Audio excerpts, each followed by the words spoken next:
Hello students. Now we will see the concept of isoparametric representation.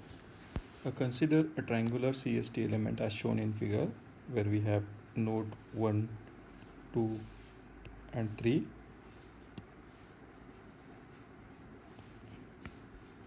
Shown by the coordinates x1, v1, y1, x2, y2 and x3, y3.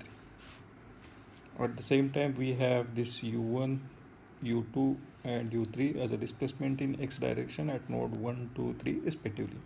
Similarly v1, v2 and v3 are the displacements in a y direction at node 1, 2, 3 respectively.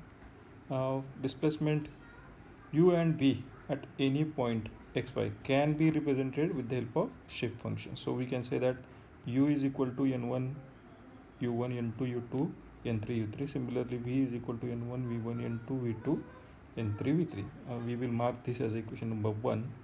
Now from natural coordinate system we have the values of shape function as n1 is equal to zeta, n2 is equal to neta and n3 is equal to 1 minus zeta minus neta. By putting these values of n1, n2, n3 in the equations of u and v, we will have equations like this. u1 is equal to zeta into u is equal to zeta into u1 plus neta into u2 plus 1 minus zeta minus neta into u3. Similarly v is equal to zeta v1 neta v2 1 minus zeta minus neta v3. Now we can simplify these equations so that we can able to find out all the zeta terms together, neta terms together, and then we will have u is equal to u1 minus u3 zeta plus u2 minus u3 neta plus u3. Similarly v is equal to v1 minus v3 zeta, v2 minus v3 neta and v3. Now this equation number 1 can be represented in the matrix form as shown below like this. Or we can say that u vector is equal to shape function matrix into again capital U vector is equal to shape function matrix into small u vector.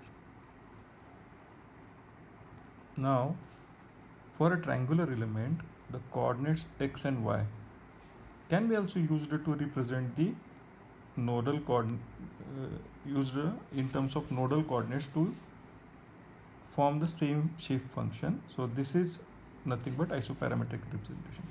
Means we instead of using neta zeta, similarly we can use the coordinates x1 y1 x2 y2 to represent the shape function. That is nothing but the isoparametric representation.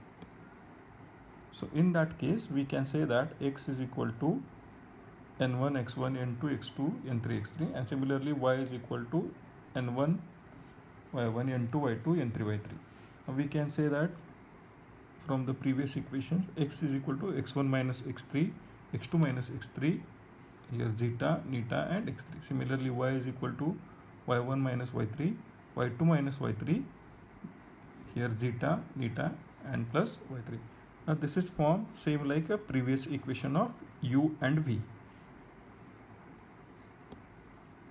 Like from these two equations we have formed this. Similarly instead of u and v we will have now x and y, and u1 u2 u3 will be replaced by x1 x2 x3, and that is same concept is used to form the equations as shown below.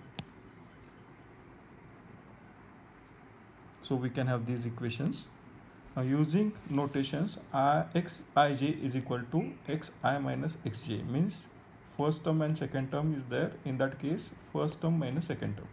So yij is equal to yi minus yj. So equation 6 can be written as x is equal to x13 zeta x23 neta x3. Similarly y is equal to y13 zeta y23 neta and y3. This equation gives the relation between x and y coordinates with zeta and neta natural coordinates. So this is nothing but isoparametric representation of CST element.